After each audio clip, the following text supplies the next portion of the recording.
मकबूल football खिलाड़ी पर खातून से ज्यादती का इल्जाम। फ्रांस के मशहूर तरीन नौजवान फुटबॉलर किलियान एम्बाप्पे पर स्वीडन में खातून के साथ जिनसी ज्यादती का इल्जाम लगाया गया है, जिसके बाद पुलिस ने तहकीकात का आगाज कर दिया। फ्रांसीसी फुटबॉलर किलियान एम्बाप्पे बुध से जुमे तक स्वीडन में मौजूद थे।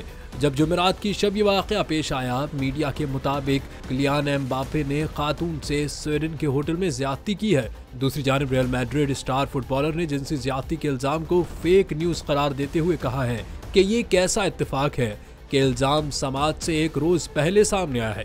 ये समात एम्बाप्पे के साबिक क्लब PSG के खिलाफ है, जिसमें एम्बाप्पे ने तनख्वाहों और बोनस की मद में 46 मिलियन पाउंड तलब किए हैं, जबकि पुलिस की जानिब से ज्यादती के हवाले से ताहाल तस्दीक या तरदीदी बयान सामने नहीं आया।